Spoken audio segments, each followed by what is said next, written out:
Secundaria primer grado. Ciencias y tecnología. Biología. ¿De dónde viene y a dónde va la energía? Identificación de las transformaciones de energía dentro de las cadenas alimentarias para valorar la importancia de todas las especies dentro de los ecosistemas. ¿Qué tal? Bienvenidas y bienvenidos a esta emisión dedicada al primer grado de secundaria de la asignatura Ciencias y Tecnología, Biología, dentro de la serie Aprende en Casa.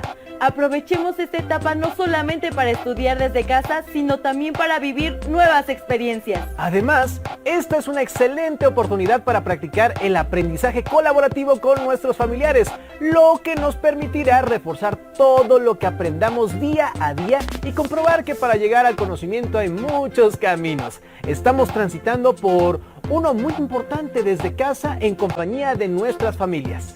Deberás tener papel y lápiz a la mano para poder registrar algunas notas. Iniciamos con nuestro tema. ¿De dónde viene y a dónde va la energía? Para empezar, nos hemos planteado las siguientes preguntas. ¿Cómo se dan las transformaciones de energía en los ecosistemas? ¿Qué pasa en las cadenas y redes tróficas? ¿Qué podría pasar si se extingue algún ser vivo? Lo vamos a averiguar. Primero, es importante que conozcamos la fuente primaria de la energía en las cadenas alimentarias. Pongan mucha atención en el siguiente video y registren algunas ideas acerca de la diferencia entre cadena alimenticia y red alimenticia como relaciones alimenticias, y de las características y diferencias de cada uno de los ecosistemas en la selva, desierto, el mar y el bosque. En la naturaleza, la mayoría de los organismos se alimentan de otros para sobrevivir. A esta relación de quién se come a quién se le llama cadena alimentaria, y cuando varias cadenas se combinan se forma una red alimentaria. Te invito a conocer más sobre las cadenas y las redes alimentarias. Una cadena alimentaria es una representación que muestra una secuencia lineal de organismos, donde se transfiere la energía y los nutrientes cuando un organismo se come a otro. Toda cadena alimentaria está formada por autótrofos y heterótrofos. Los organismos autótrofos, como las plantas o las algas, producen su propio alimento a partir de la energía del sol. ¿Te imaginas? Veamos cómo lo hacen. Durante la fotosíntesis, la energía del sol que llega a las plantas transforma el dióxido de carbono, agua y minerales en azúcares, que son el alimento de la planta, y en oxígeno, que es liberado al aire. Las plantas o productores son la base de todos los ecosistemas del planeta, y la energía que obtienen de la luz sostiene a los demás organismos del ecosistema. Los organismos heterótrofos se alimentan de otros organismos o de sus productos, como los animales y los seres humanos. En las cadenas alimentarias, los heterótrofos también son llamados consumidores y existen diferentes tipos. Los herbívoros que comen plantas, como los escarabajos, los peces y los monos. Los carnívoros que se alimentan de carne, como los caimanes, las víboras y los búhos, y los hongos, bacterias y otros microorganismos que se alimentan de los desechos y que además incorporan los residuos a la tierra. Ahora que ya conoces cómo se forma una cadena alimentaria, acompáñame a ver algunos ejemplos en diferentes ecosistemas. En general, las cadenas alimentarias tienen los mismos elementos, aunque su tamaño y los tipos de organismos que albergan puede variar. Por ejemplo, esta cadena alimentaria se presenta en la selva. Esta es en un desierto. Esta en el bosque. Y esta en el mar. En todo ecosistema coexisten diversas cadenas alimentarias que, como anotamos antes, en conjunto permiten formar amplias redes. Vamos a conocer un poco sobre las redes alimentarias. La red alimentaria es una forma gráfica de mostrar todas las interacciones asociadas a la alimentación entre los diferentes organismos de un ecosistema. De hecho, las redes se utilizan porque en la vida real, las cadenas alimentarias no son tan sencillas debido a que a veces un organismo puede comer diferentes presas o ser consumido por varios depredadores y participar en distintos niveles, incluso en diferentes cadenas alimentarias. Para que lo comprendamos mejor, veamos el caso de una joven que come una carne con ensalada de lechuga. No es broma. En este caso, el pasto que come la vaca y las plantas de lechuga son autótrofos. La persona que come la lechuga y la vaca que come el pasto son herbívoros. Y cuando la persona come la carne, es un carnívoro. Una forma de representar este ejemplo es con dos cadenas alimentarias. Sin embargo, considerando que el ser humano participa en diferentes niveles y cadenas alimentarias, es más adecuado construir una red alimentaria. Como hemos visto, las cadenas alimentarias muestran de manera lineal cómo se alimentan los organismos, mientras que las redes alimentarias son un conjunto de cadenas alimentarias interconectadas, que expresan las relaciones posibles que se dan entre los organismos de un ecosistema. Ambas están constituidas por organismos productores y diferentes tipos de organismos consumidores. Esta es una red alimentaria de un pastizal. ¿Qué animal herbívoro pondrías en el lugar que está vacío? ¿Te doy una pista? Este animal come pasto y es alimento de zorros y búhos.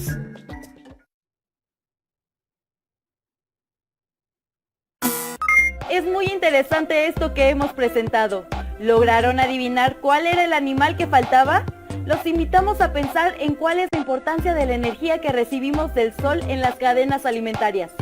¿Recuerdan cuál es la diferencia entre animales autótrofos y heterótrofos? No olviden realizar sus notas. Para dar respuestas a todas las preguntas, estamos aprendiendo acerca de las transformaciones de la energía en los ecosistemas, en función de la fuente primaria y las cadenas tróficas. En el siguiente video observaremos las transformaciones de energía dentro de las cadenas alimentarias. ¿Qué necesitamos los seres vivos para realizar nuestras actividades diarias? Todos los seres vivos, desde una planta hasta los humanos, requerimos de energía. Pero, ¿de dónde obtenemos dicha energía? Vamos a conocer la respuesta. Todos los seres vivos obtenemos energía de los alimentos que ingerimos. Por ejemplo, las plantas obtienen su alimento de la glucosa, que ellas mismas fabrican con la energía del sol y que transportan en la savia. Mientras que los animales obtienen su alimento al consumir a otros seres vivos, ya sean plantas o animales. En una cadena o red alimentaria, durante la alimentación, se puede inferir que la energía se transfiere de un organismo a otro y del nivel trófico inferior al superior. Déjame explicarte.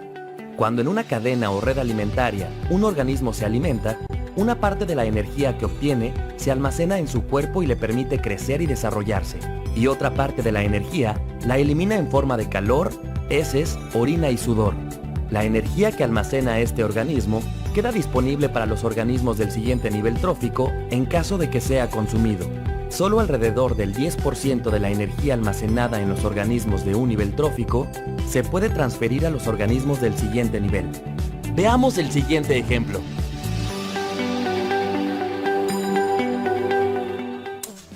Supongamos que un pastizal que mide 1 metro cuadrado almacena 20.000 kilocalorías de energía por año. De esta energía, el 10% estará disponible durante un año para los teporingos o consumidores primarios, que se alimentan de los pastos. El grupo de teporingos o consumidores primarios recibirá y almacenará en sus cuerpos 2.000 kilocalorías de energía por metro cuadrado y por año.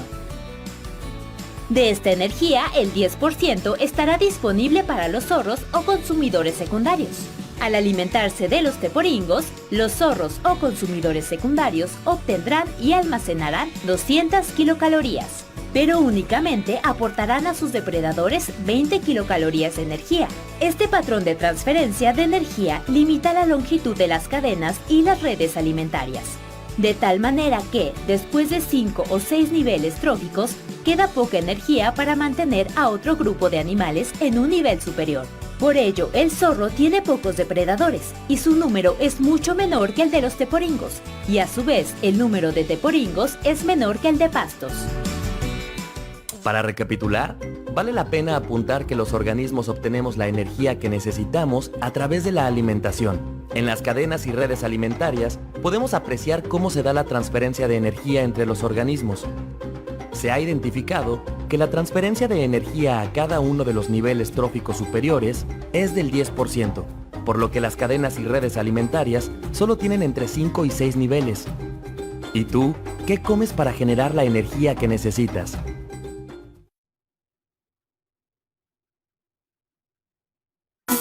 A ver si pusieron atención. ¿Qué tanto podrían responder a las siguientes preguntas? ¿De dónde se obtiene la energía que necesitamos para realizar nuestras actividades? si dijiste de los alimentos, es correcto. A ver, una pregunta más difícil. ¿En qué gastamos esa energía? Ahora que ya sabemos de dónde obtenemos la energía para mantenernos vivos, los invitamos a ver el siguiente video en el que podrán identificar las transferencias de la energía dentro de los ecosistemas. Pongan mucha atención en el ejemplo.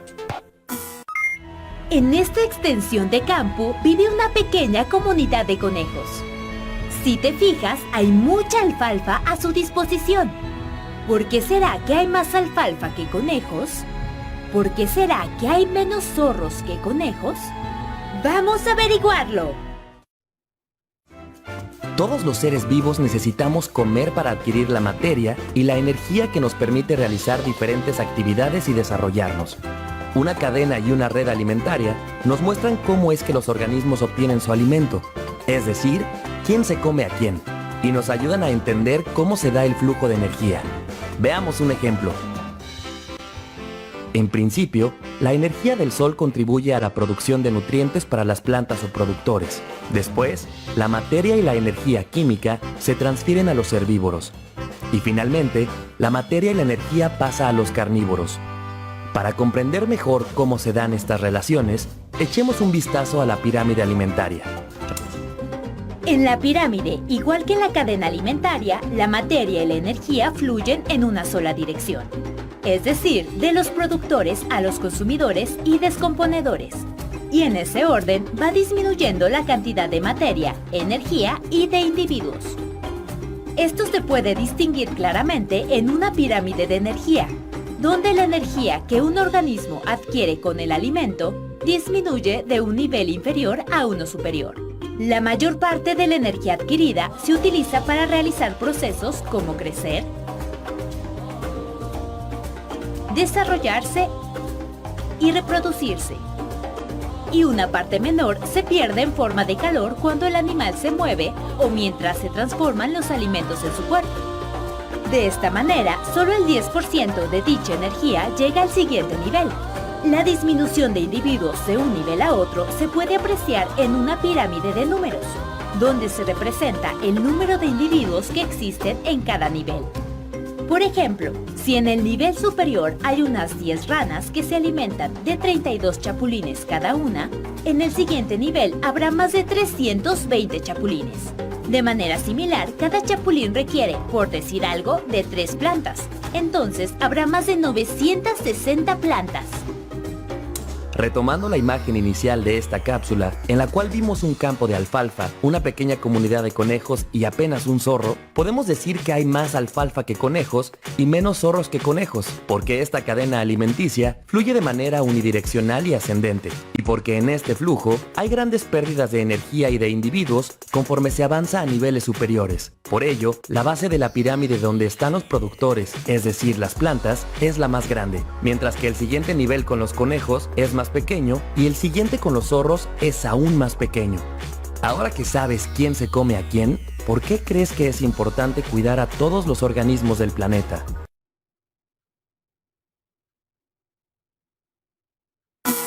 ¿Se fijaron en el ejemplo que hicieron sobre los zorros, los conejos y la alfalfa? ¿Podrían explicar por qué no hay igualdad en las cantidades? ¿Cuáles serían algunas razones por las que hay menor número de zorros? ¿Se dieron cuenta de quiénes conforman la base de la pirámide y por qué es la más grande? Ahora veamos el siguiente video para saber por qué las plantas conforman la base de la vida en el planeta. Todas las plantas, algas y bacterias fotosintéticas, es decir, que procesan la luz solar, conforman la base de la vida en el planeta, porque proporcionan a los demás seres vivos la energía necesaria para desarrollarse. Pero, ¿cómo es que dichos organismos otorgan este regalo de vida? A través de la fotosíntesis. Veamos en qué consiste este proceso. A través de las raíces, las plantas toman minerales y agua del suelo, mismos que suben por el tallo y se distribuyen por las ramas y las hojas. Las hojas de las plantas captan la luz del sol a través de la clorofila, un pigmento que se encuentra en los cloroplastos de las células de las hojas. Asimismo, el dióxido de carbono de la atmósfera entra por los estomas a la hoja. La luz solar rompe las moléculas de agua en hidrógeno y en oxígeno. El oxígeno es liberado al ambiente. mientras que el hidrógeno se combina con el dióxido de carbono para formar la glucosa. La glucosa es el alimento que permite a las plantas crecer y producir ramas, hojas, flores, frutos y semillas. A este proceso se le conoce como fotosíntesis. Para que nos quede más claro, veamos el siguiente experimento.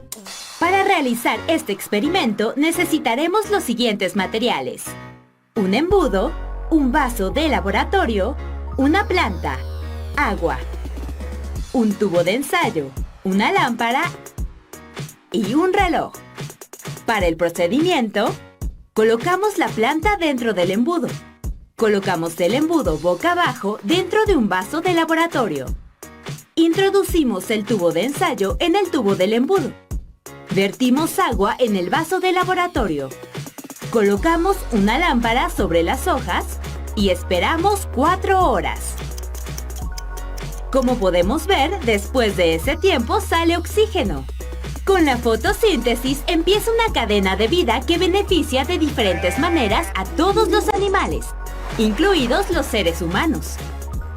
¿Cómo se relaciona la fotosíntesis con las cadenas y redes alimentarias? Como ya vimos, gracias a la fotosíntesis, las plantas, algas y bacterias fotosintéticas generan el oxígeno que los seres vivos respiramos. Además, producen alimento para sí mismas y para los animales herbívoros, los cuales se alimentan de sus hojas, frutos y semillas.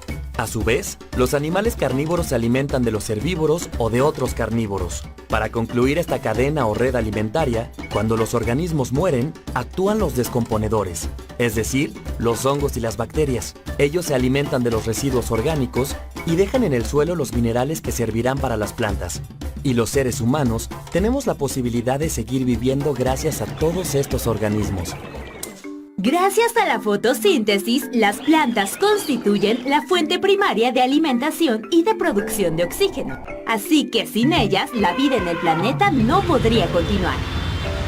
¿Qué podrías hacer para cuidar las plantas? ¿Adoptarías algunas?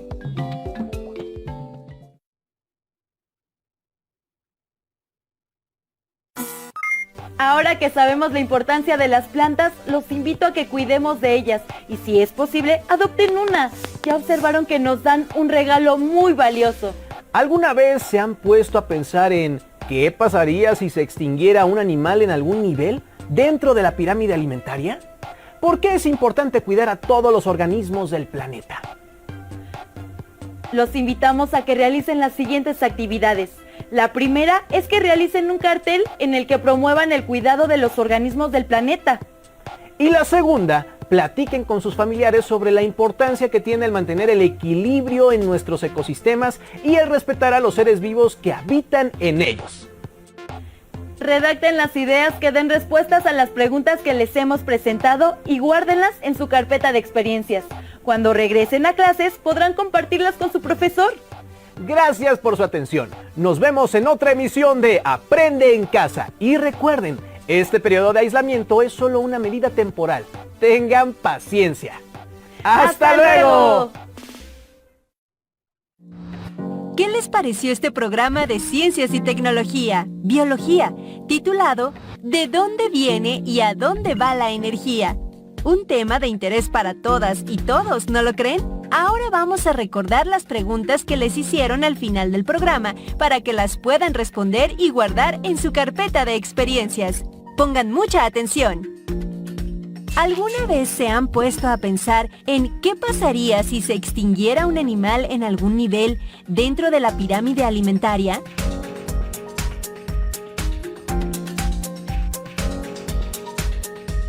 ¿Por qué es importante cuidar a todos los organismos del planeta?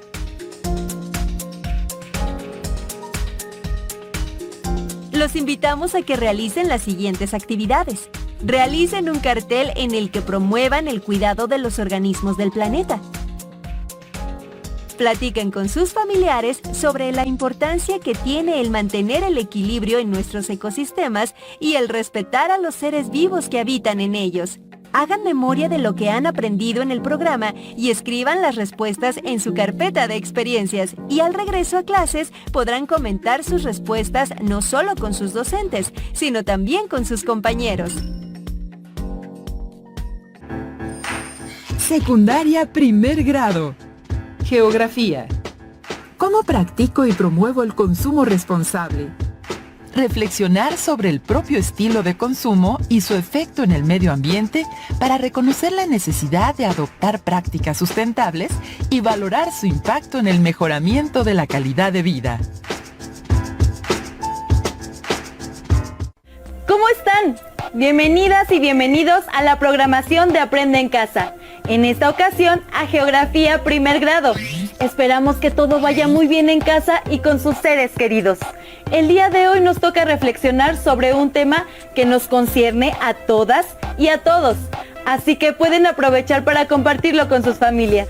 En el día a día, todos y todas necesitamos satisfactores para cubrir, por ejemplo, nuestra alimentación, vivienda, vestido, educación y diversión. Pero existe una gran diferencia entre lo que nuestro cuerpo y nuestro ser requieren para cubrir sus necesidades reales y aquello que deseamos solo porque nos brinda lujo y comodidad.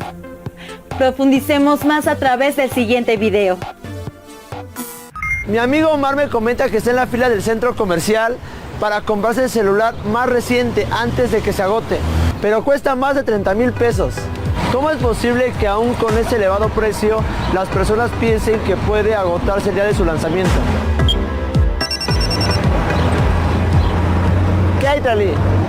Hola a todos. Edmundo, la respuesta a tu pregunta tiene que ver con dos palabras: mercadotecnia y publicidad, que generan consumismo. ¿Es una especie de control mental?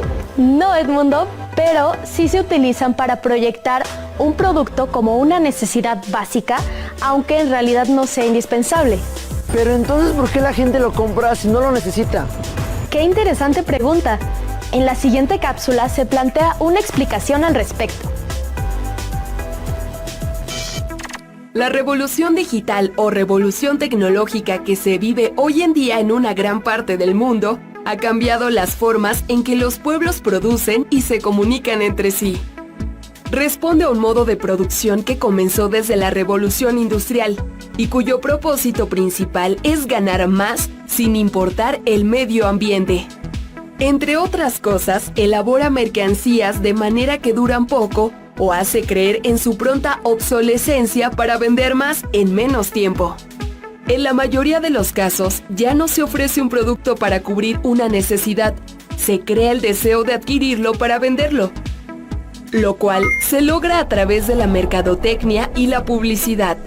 La primera estudia los hábitos de consumo y busca dotar de características atractivas a la mercancía. La segunda incita a los consumidores a obtenerla a través de espacios publicitarios en televisión, radio e internet, donde además del producto vende la ilusión de que el comprador alcanza ciertos atributos físicos, emocionales o de estatus social y económico al adquirirlo. De ahí el deseo por conseguirlo y la frustración cuando no logra hacerlo. Los actuales modelos de producción y las compras compulsivas, también llamadas consumismo, han llevado a la sobreexplotación de los recursos naturales, a la acumulación indiscriminada de basura y desechos industriales, así como en muchos casos a la explotación de comunidades enteras. Este actuar irresponsable en pro del consumismo acelera el daño ambiental. En la producción de mercancías se desechan materiales contaminantes que afectan la calidad del suelo, del agua y del aire. Al final de su vida útil, estos artículos se vuelven basura, acumulada en continentes y océanos, y como una gran parte de ellos no se biodegrada, permanecerá ahí cientos de años. Todo ello transforma el espacio geográfico y repercute en la calidad de vida de las personas. Por eso, es importante pensar si realmente se necesita un producto antes de comprarlo. Saber que al hacerlo, se adquiere también la responsabilidad de contribuir o no al deterioro ambiental. Obtener cosas nuevas solo por creer que con ello nos sentiremos mejor es engañarnos y afectamos de forma negativa al medio ambiente. Así es. En el caso de los celulares, debemos estar conscientes de que uno de sus componentes está hecho a base de coltán, un mineral extraído de minas clandestinas o ilegales y que causa la sobreexplotación de los pueblos de la República Democrática del Congo. Muchos niños son obligados a trabajar ahí porque tienen el tamaño adecuado para entrar a los túneles y extraer los minerales. Esto hace que su vida corra peligro. El consumismo promueve acciones como estas que causan pobreza, explotación y daños a la naturaleza. Por eso debemos ser responsables de lo que compramos y mantener en buen estado nuestras cosas para que duren el mayor tiempo posible. ¿Y a ustedes qué se les ocurre hacer para cambiar sus hábitos de consumo? Gracias, Tali. Hasta luego, Edmundo. Bueno, espero les haya gustado. Nos vemos en el siguiente video.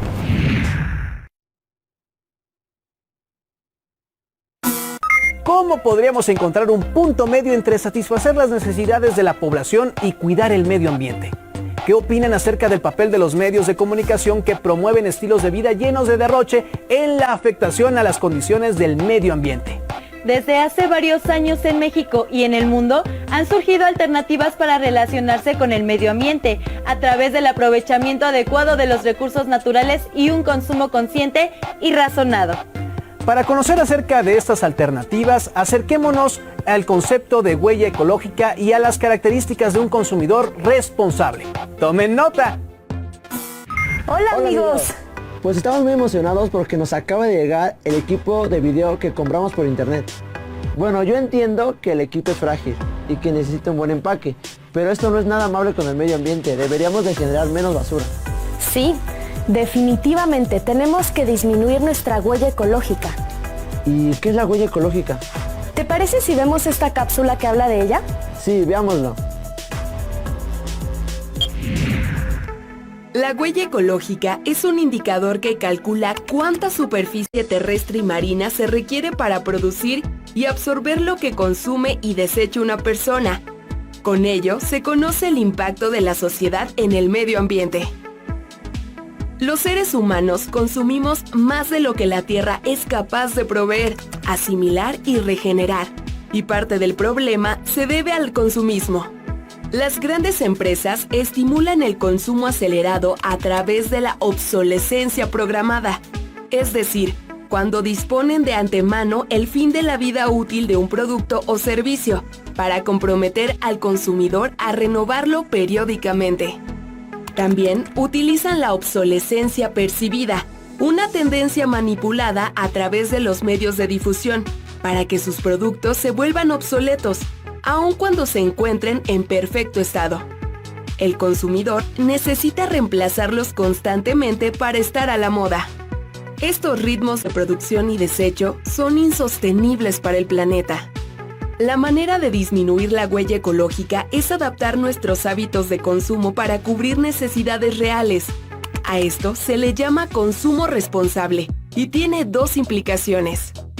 Una es el comercio justo, en el que los bienes y productos se compran y venden en condiciones de igualdad y con respeto a los derechos humanos de quien los elaboran, así como de las generaciones futuras.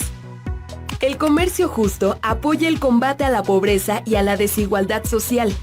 Está basado en 10 principios que aseguran el trato y salarios justos para los productores, el cuidado del ambiente, condiciones laborales dignas y el rechazo al trabajo forzoso y al trabajo infantil. La segunda implicación es la sostenibilidad ambiental, que refiere a aquellas prácticas de comercio que respetan al medio ambiente sin sobreexplotar los recursos y minimizar el impacto de la producción y de los desechos. Ejemplo de ello es el uso de plaguicidas orgánicos en la agricultura y de energías renovables en las industrias.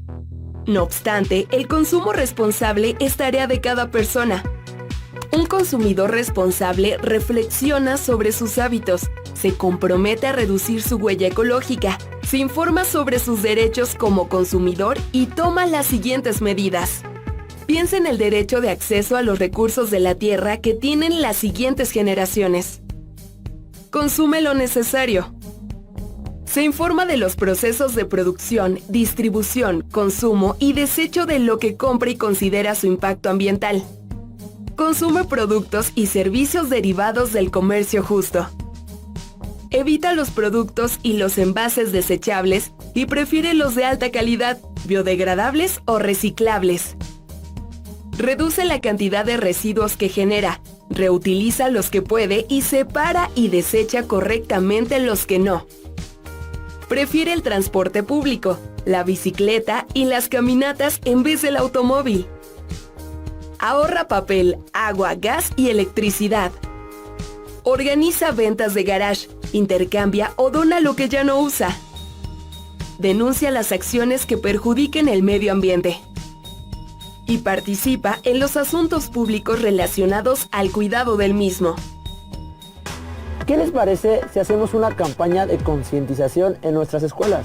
Podemos empezar por difundir información que nos explique a nuestros familiares, compañeros, a la comunidad, cómo pueden ser consumidores responsables y por qué debemos reducir nuestra huella ecológica. ¿Te unes, Lali? Claro, yo les recomiendo que busquen en internet el discurso de Severn Collins Suzuki ante la Cumbre de la Tierra en 1992, donde hace una invitación urgente a hacer conciencia. También los reto a que en su campaña reutilicen materiales, busquen otros reciclados y reduzcan al mínimo sus residuos. Entonces, es momento de actuar. Gracias, Lali. Adiós, Edmundo. Nos vemos. Bueno, pues espero les haya gustado el video. Nos vemos en el siguiente video.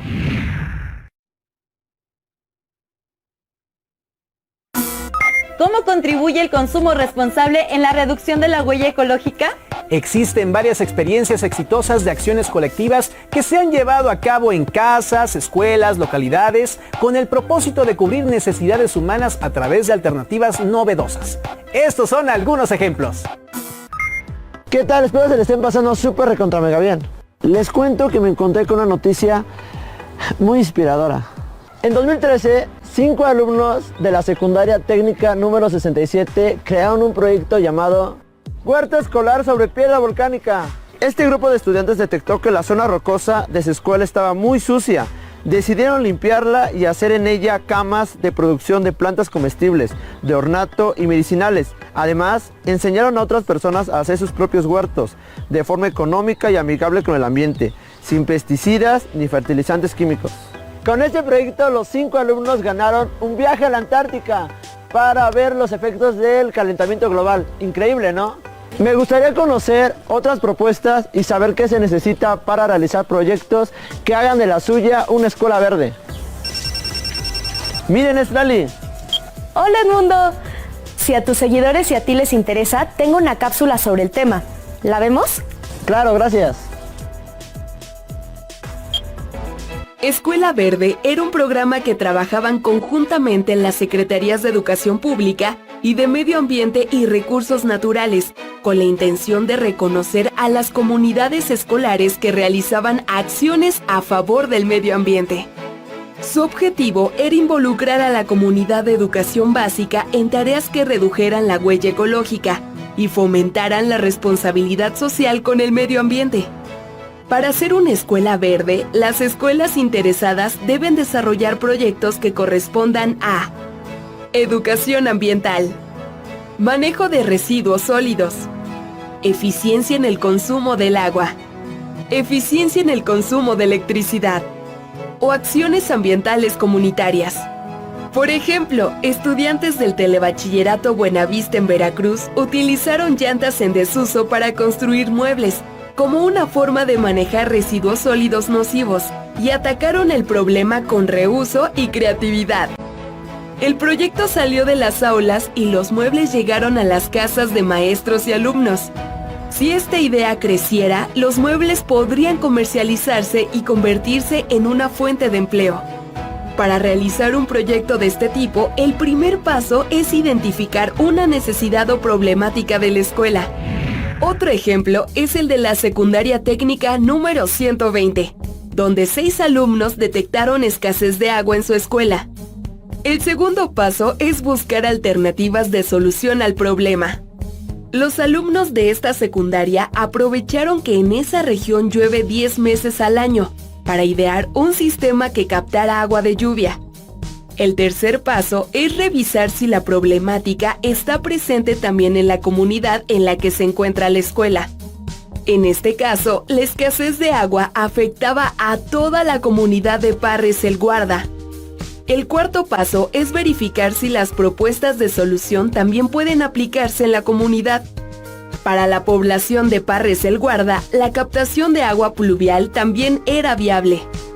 Una vez que se identifica la problemática y la solución, se recomienda buscar apoyo técnico, material y financiero con instancias gubernamentales, organismos internacionales u organizaciones civiles confiables.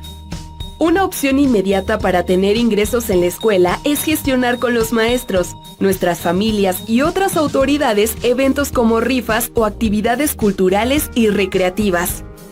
En la secundaria 120 se instalaron tuberías, filtros y 2 tanques.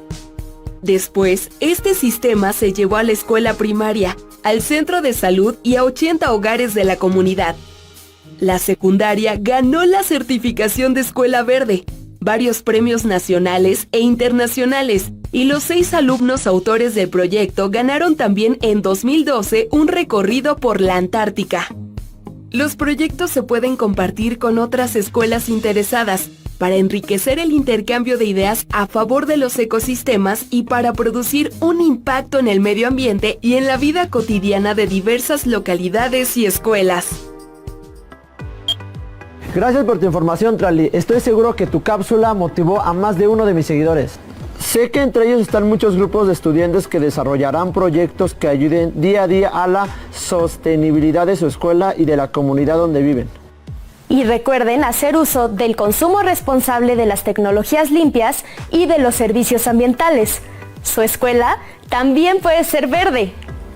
Claro, todos conocemos alguna necesidad o problemática ambiental cercana a nosotros. Los invito y los reto a ponerse en acción. Bueno, pues espero les haya gustado. Nos vemos en el siguiente video.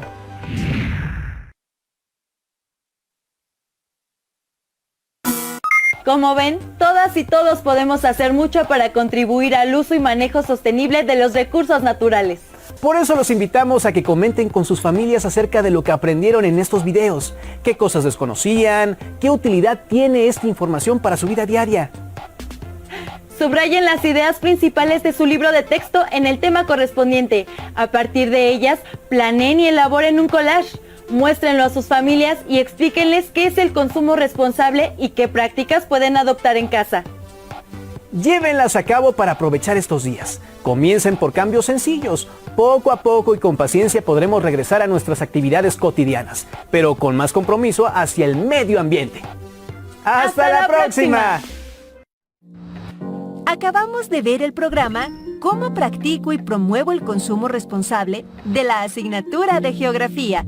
Ahora los invito a recordar las preguntas que les formulamos para que las guarden en su carpeta de experiencias. ¿Cómo podríamos encontrar un punto medio entre satisfacer las necesidades de la población y cuidar el medio ambiente?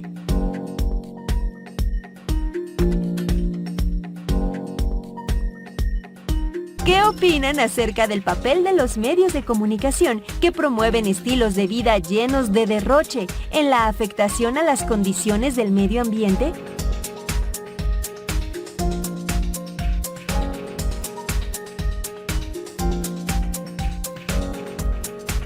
¿Cómo contribuye el consumo responsable en la reducción de la huella ecológica?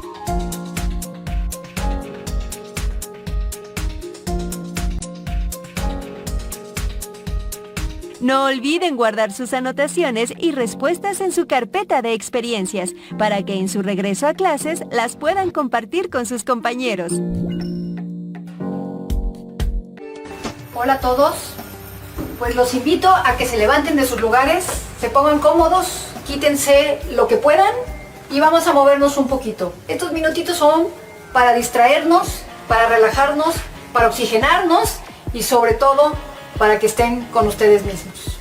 Les voy a invitar a que empecemos. Bueno, primero les voy a platicar algo. Ustedes saben que ya después de tantas horas de que han estado sentados, pues lo primero que se nos cansa son las pompas, las pompis. Pero así como se cansan las pompis, se cansa el cerebro. Entonces vamos a empezar a movernos. Empezamos moviendo los dos brazos al frente, hasta arriba, los dos al mismo tiempo. Lo más que puedan, Y nos quedamos arriba estirando lo más que puedan, incluyendo las puntas, los talones, para un lado, para otro. Traten de meterle esa panza que tienen lo más que puedan, lo más. Respiren hondo, esbeltitos. Y bajamos los brazos. Empezamos a mover un solo brazo, el derecho. Círculos hacia atrás, lo más que puedan. Relajen todo lo que puedan. Movimientos lo más que puedan, lo más estirado que el brazo pegue a la oreja, lo más que puedan. Ahora al frente, igual, lo más que puedan. Y lo mismo vamos a hacer con el brazo contrario, ¿sale? Lo más que puedan, que el brazo toque la oreja. Empezamos con el otro, hacia atrás, lo más arriba y lo más atrás que se pueda. Lo más que puedan, estiren la oreja, que siente el brazo. Hacemos uno más y hacia el frente. Vamos hasta arriba. Estiren todo lo que puedan, todo lo que les permita su cuerpecito. ¿Sale? Ahora vamos a hacer como si estuviéramos nadando con los dos brazos y que se mueva todo. Todo como si estuviéramos nadando. ¿Sí? Los dos, coordinación. Y ahora les voy a poner algo más difícil. ¿Sí? Vamos a hacer uno al frente y uno atrás. ¿Listos? Vámonos. Al frente y atrás. ¿Pueden? Vamos. Y vamos a switchar ahora. ¿Listos? Vamos. Sí pueden. Y los que no puedan, pues pónganse a nadar. ¿Listos? Ahora movemos los dos para que el cuello se afloje tantito. Y respiren, respiren. Y hasta arriba y lo más atrás que puedan. Lo más atrás. Respiren y lo más atrás. Otros dos. 1 y 2. Y ahora vamos a mover la cabeza a un lado y al otro. A un lado y al otro. A un lado y al otro. Al frente decimos sí. Hasta atrás. Sí.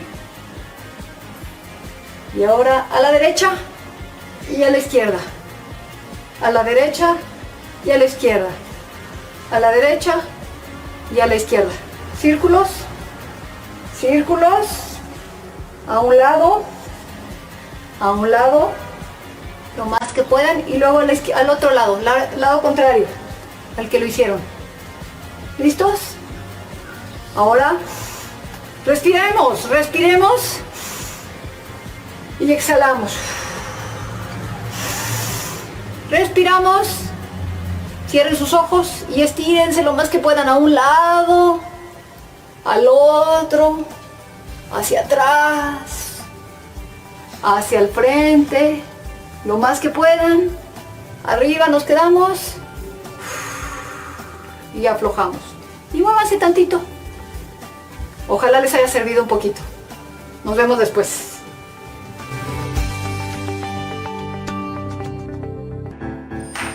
Secundaria primer grado.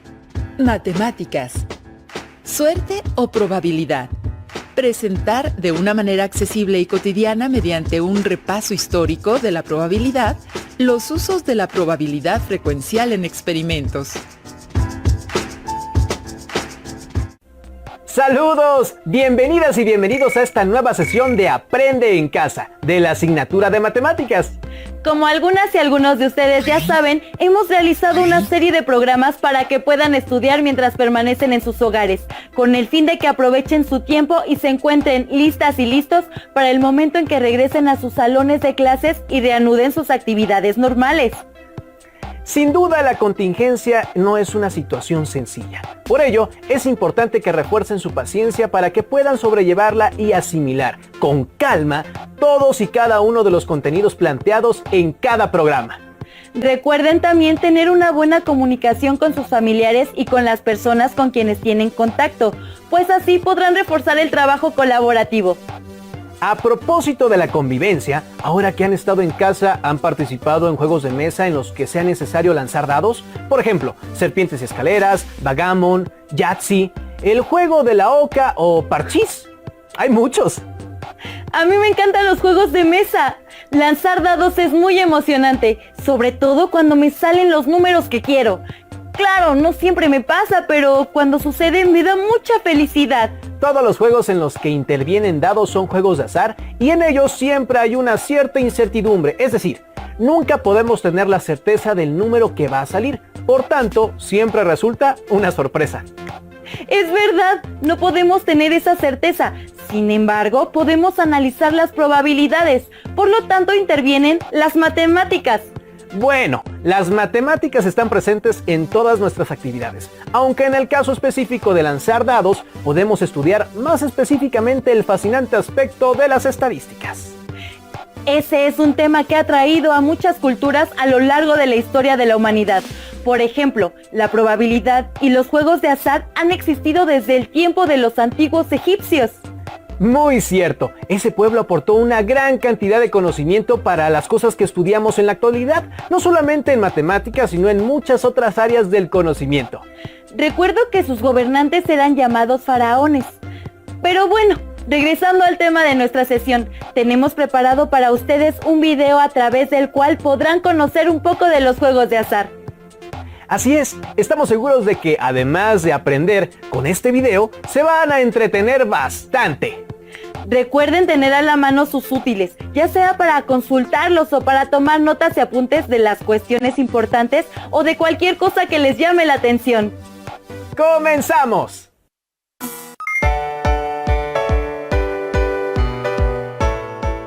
Hola Mateo, ¿qué haces? Vine a comprar el dado que nos pidieron para matemáticas. ¡Cierto! Mañana vamos a estudiar los juegos de azar. Se han encontrado pinturas en las tumbas de los faraones egipcios que muestran juegos de azar con tableros. Las antiguas civilizaciones no usaban dados para los juegos de azar. En su lugar, utilizaban un hueso extraído del talón de ovejas, ciervos o caballos, al que llamaban astrágalo, talus o taba. Su forma desigual servía para distinguir la puntuación sin necesidad de numerar. En la antigua Grecia, los juegos que usaban estos huesos se llamaban taba o tabas.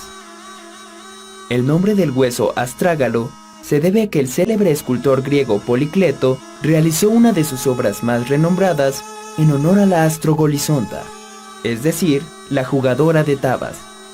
Con el tiempo, los astrágalos se fueron puliendo para que cada lado tuviera una misma forma.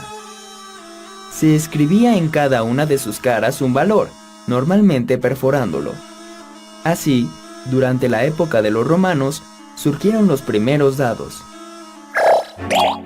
A partir de entonces, los juegos con dados fueron muy practicados en Europa, desde los tiempos del Imperio Romano hasta el Renacimiento. Uno de los juegos más populares se llamaba hazard, una palabra que en inglés y francés significa riesgo, y que fue introducida en Europa con la Tercera Cruzada. En la sociedad francesa de 1650, el grado de sofisticación de los juegos de dados era tan grande que los jugadores tenían dificultades para calcular la probabilidad de ganar. Fue entonces que un apasionado jugador, el caballero de Mer, le pidió ayuda al filósofo y matemático Blaise Pascal. Pascal sostuvo discusiones sobre el tema de la probabilidad con algunos de los más célebres matemáticos de la época, como lo fue Pierre de Fermat. A partir de esta correspondencia, Christian Huygens se propuso determinar la probabilidad de ganar en un juego, abordando el problema con un método más científico. Como producto de sus investigaciones, en 1657 publicó el primer libro sobre probabilidad. Dada la popularidad de los juegos de azar en toda Europa durante el siglo XVIII, la probabilidad tuvo un gran desarrollo. Grandes matemáticos como Bernoulli, Gauss y Laplace dedicaron libros acerca de este tema. Pero no creas que la probabilidad se aplicó únicamente a los juegos de azar. También ayudó a explicar diversos fenómenos científicos. A mediados del siglo XIX, el fraile agustino Gregor Mendel presentó sus estudios sobre herencia y genética en las plantas que cultivaba en su monasterio. Su obra es una de las primeras aplicaciones de la teoría de la probabilidad en el campo de las ciencias naturales. A principios del siglo XX, el matemático ruso Andrei Kolmogorov le dio la forma axiomática definitiva a la teoría de la probabilidad, estableciendo así las bases de la moderna teoría clásica de las probabilidades. El físico alemán Albert Einstein decía: Dios no juega a los dados con el universo, en referencia a la mecánica cuántica, la teoría física más exitosa. Y es cierto, porque la probabilidad que se usa en la mecánica cuántica no es la probabilidad clásica que se emplea en los juegos de azar. Se trata del primer ejemplo, históricamente hablando, de una teoría de probabilidad que no es clásica. Ya es tarde y yo todavía no voy por mi dado. Córrele para que acabes temprano con la tarea. Nos vemos mañana en la escuela, Mateo. Adiós, Emma, nos vemos mañana. No cabe duda de que los juegos de azar reflejan un aspecto importante de nuestra civilización, y es que hay uno para cada tipo de personalidad, y además de entretenernos, podemos estudiarlos desde un punto de vista científico, como ya lo vimos. Existen diferentes juegos de azar, no solo los juegos con dados. Por ejemplo, hay algunos muy complejos como la lotería y otros muy sencillos como lanzar un volado. Claro, ¿quién no ha ganado una apuesta mediante un volado? Pero, ¿por qué gana una persona? ¿Hay alguien que sea mejor que los demás en los volados? ¿Ganar en un volado es una cuestión de práctica? Pues en realidad los podemos practicar muchas veces y para ganar no se trata de ser mejores, sino de comprender mejor el concepto de frecuencia. Exactamente. ¿Qué les parece si ahora vemos una cápsula sobre este y otros juegos de azar? Pongan mucha atención y después del video seguimos platicando. ¡Adelante! Águila Sol. Sol. Cayó Águila, te voy ganando 3 de 5. Quisiera saber cómo es que me ganas. Pues no hay una manera precisa ni completamente segura, pero podemos darnos cuenta si calculamos la probabilidad de los volados. A ver. Va. Águila Sol. El azar se encuentra en aquellos sucesos que no son predecibles. No se puede conocer ni calcular con certeza sus resultados. Como ejemplos tenemos los siguientes: volados, dados, quiniela, lotería. El azar no nos permite decir lo que ocurrirá, pero sí tener una idea de todas las posibles respuestas que puede haber ante un suceso. A pesar de que el jugador tenga experiencia en determinado juego, no por eso tiene garantizado ganar. Sin embargo, los matemáticos, en su intento por predecir el azar, desarrollaron y conceptualizaron lo que hoy conocemos como probabilidad. La probabilidad es un cálculo matemático que nos permite conocer la posibilidad de que suceda o no suceda algo en una situación de azar y se representa como fracción, número decimal o tanto por ciento. Si la probabilidad se acerca a 100%, quiere decir que es muy probable que ocurra el suceso. Y si se acerca al 0%, quiere decir que casi es improbable que suceda. Sin embargo, recordemos que todo puede pasar. No se garantiza ningún resultado. Hagamos un ejercicio para comprobar lo mencionado. Si lanzamos una moneda al aire, ¿qué probabilidad hay de obtener sol o águila? El proceso para conocer la probabilidad es el siguiente. ¿Cuántas opciones de posibles resultados tenemos? Correcto, 2, sol y águila. ¿Qué posibilidad hay de que caiga sol o águila? Correcto, una de cada opción. Por tanto, para cada caso existe una posibilidad de 1 sobre 2. Ahora convertimos esa misma probabilidad en decimal, dividiendo el numerador entre el denominador. El resultado es 5 décimos, o bien 50 centésimos. Convertimos esta misma probabilidad en porcentaje recorriendo nuestro punto decimal 2 lugares a la derecha. Y tenemos que existe un 50% de probabilidad de obtener tanto sol como águila. Es tu turno. Lancemos un dado. ¿Qué probabilidad hay de obtener el número 5? Calculemos. ¿Cuántas opciones de posibles resultados tenemos? Correcto, 6. ¿Qué posibilidad hay de que caiga el número 5? Correcto, una opción. Por tanto, para cada caso, existe una posibilidad de un sexto. Ahora convertimos esa misma probabilidad en decimal. Dividimos el numerador entre el denominador y el resultado que obtenemos es 166 milésimos. Convertimos esta misma probabilidad en porcentaje recorriendo nuestro punto decimal 2 lugares a la derecha. Así, tenemos que existe 16.6% de probabilidad de obtener 5 al lanzar un dado. En otras palabras, al tirar un dado, se tendrían menos probabilidades de ganar en comparación con los volados, pues aquí se tiene una entre 6 posibilidades o 16.6%, mientras que en los volados es del 50%. Y si la pregunta fuera, ¿qué probabilidad hay de obtener un número diferente a 5? ¿Apostarías? Por supuesto, pues el porcentaje de probabilidad aumentaría, rebasando el 50%. ¿Cómo calcularías la probabilidad de que caiga un número distinto de 5? 4 de 5. ¿Quieres la revancha? Sí, pero ahora juguemos con el dado. De acuerdo. Entonces, de acuerdo con lo que vimos en el video, ¿ninguna persona es mejor que otra en los juegos de azar? Así es. ¡Qué bueno que pudimos comprender mejor cómo funciona esta dinámica! Sin embargo, podemos saber qué tanta oportunidad tenemos de ganar o de perder. ¿Cómo? Pues calculando las probabilidades frecuenciales de un evento. ¡Ah! Eso me interesa.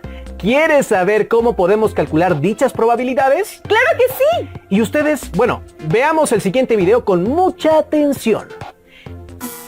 La clase sobre probabilidad fue muy interesante. Nunca pensé que las matemáticas sirvieran para estudiar los juegos de azar, y menos que con ella pudiéramos calcular los resultados de esos juegos, mediante la probabilidad frecuencial.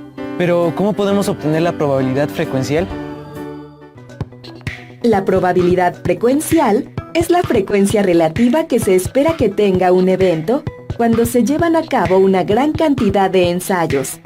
Mientras más veces se repita el experimento, su frecuencia relativa se aproximará más al valor de su probabilidad. La probabilidad frecuencial se basa en las veces que ocurre un evento. Es decir, la probabilidad frecuencial del evento se aproxima a su frecuencia relativa, la cual se obtiene al dividir los resultados favorables entre el número de veces en las que se realizó el experimento. Este resultado puede expresarse en fracción o decimal. Se puede decir que la probabilidad frecuencial es la comparación entre las veces que un resultado es favorable y las veces que se llevan a cabo los ensayos. El valor máximo de la frecuencia relativa es 1. En un volado, ¿cuál es la probabilidad frecuencial de obtener águila o sol? La fórmula de la probabilidad clásica permite calcularla antes de efectuar el volado. En este caso, se tiene que la probabilidad de obtener águila o sol es 1/2 o bien 5 décimos, pues son 2 resultados que se pueden obtener cada vez que se lanza la moneda. Ahora bien, la probabilidad frecuencial consiste en hacer el experimento una gran cantidad de veces y registrar el resultado de lo que observamos en cada ocasión. Veamos el siguiente ejemplo. Se lanzó una moneda 10 veces, de las cuales cayó águila en 6 ocasiones y en 4 cayó sol. Para calcular la probabilidad frecuencial de las veces que cayó águila, Se divide el número de veces que cayó entre el número de veces que se realizó el volado, de donde se obtienen 6 décimos. La probabilidad frecuencial de obtener Sol en el volado se obtiene al dividir el número de veces que cayó Sol entre el número de veces que se lanzó la moneda, lo que equivale a 4 décimos. La suma de probabilidades de obtener Sol y obtener Águila es 1. Repetimos ahora 50 veces el experimento, de las cuales en 24 ocasiones cayó Águila y en 26 cayó Sol. Obtenemos la probabilidad frecuencial y los resultados son 48 centésimos para Águila y 52 centésimos para Sol. Suma que de nuevo nos da 1. Reiteramos el experimento ahora con 100 lanzamientos, siendo las probabilidades frecuenciales 49 centésimos y 51 centésimos respectivamente. Estos resultados ya están más cercanos al valor obtenido con la fórmula de la probabilidad clásica. Después de efectuar el experimento 1000 veces, se observa que los valores para Águila y Sol están cada vez más cercanos a un medio. La probabilidad frecuencial se obtiene con base en la relación entre el número de veces que ocurre un resultado favorable y el número de veces que se realiza el experimento. Podemos concluir que la probabilidad frecuencial se obtiene al hacer el experimento que se desea estudiar. Mientras más veces se realice el experimento, más se acercará al valor obtenido en la probabilidad clásica.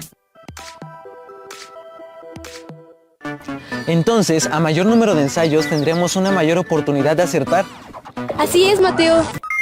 Entonces, la única manera de obtener la probabilidad frecuencial es repetir varias veces el experimento del evento que deseamos calcular. Así es. Ustedes en casa, ¿qué tipo de experimentos aleatorios pueden hacer? Los y las invitamos a que realicen uno de estos experimentos con lanzamientos de dados. Y también a que realicen el mismo ejercicio que se presentó en el tercer video, pero considerando cada lado del dado. Luego, a que busquen la manera de llevar a cabo otros experimentos aleatorios. Y finalmente, a que los compartan con alguien más, ya sea con alguien de su familia, en casa o con sus amigas y amigos a la larga distancia. Recuerden guardar todo lo que hagan en sus carpetas de experiencias para que cuando regresen a la escuela puedan compartirlo con su maestro o maestra, así como con sus compañeros y compañeras. Será muy divertido que vean los trabajos que cada integrante del grupo haya realizado en estos días.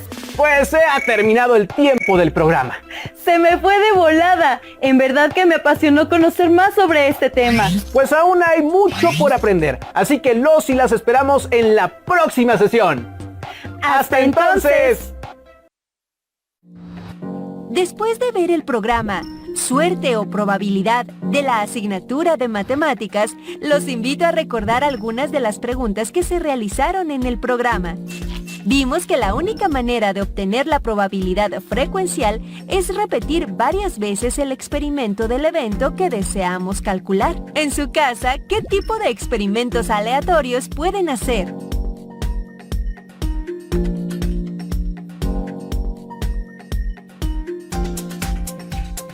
Realicen uno de los experimentos con lanzamientos de dados. Busquen la manera de llevar a cabo otros experimentos aleatorios y compártanlos con alguien de su familia o con sus amigas y amigos a larga distancia.